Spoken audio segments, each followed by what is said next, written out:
Have you ever wondered how your heart differs from an Olympic athlete's? My name is Matthew Armstrong. I'm going to be talking today about how athletic training and competition affects the cardiovascular system.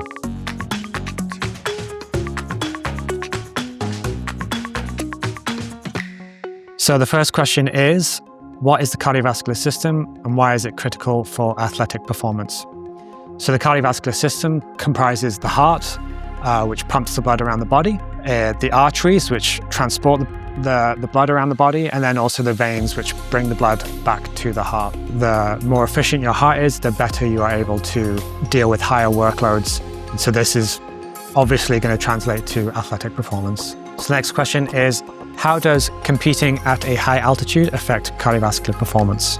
When you go to high altitude, the air is thinner, and so there's less oxygen content in the air. There's a reason that the US Olympic facility is in Colorado Springs. Over the course of a couple of days, your blood gets better at carrying more oxygen. So if you're on a professional team, it's very likely if you're going to be competing at altitude, then there'll be an acclimatization period. So that's where you go to a location that is at high altitude and you basically allow your body to adapt to the high altitude.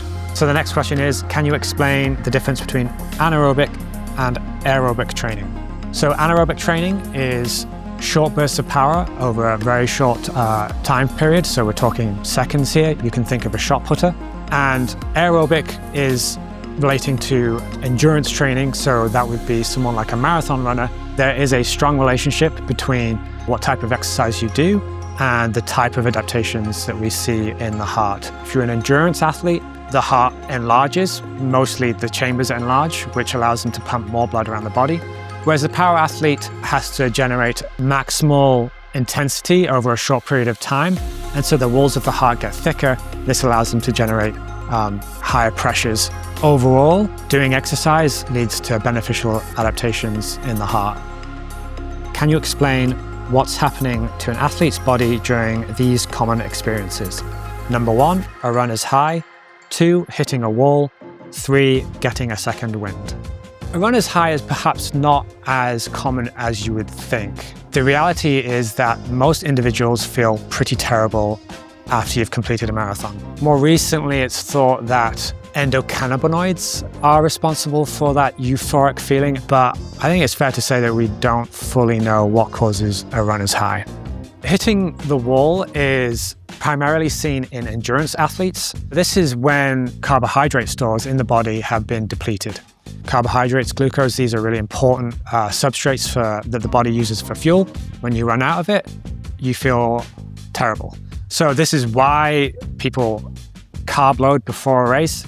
It's to maximize the amount of glycogen that's stored in the muscle, in the liver, before you begin the race.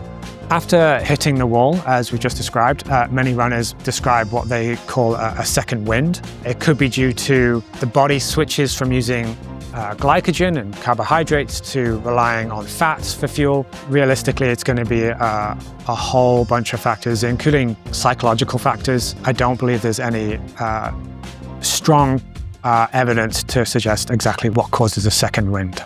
What can anybody do to build a cardiovascular system that sets them up for peak health or peak performance? The advice for athletes is the same advice that I'd give for the general population. Any amount of exercise that you can do is going to improve your cardiovascular system, make it more efficient, and this is going to improve athletic performance, but also overall health as well. Hope you found this information helpful and interesting, and thank you for watching.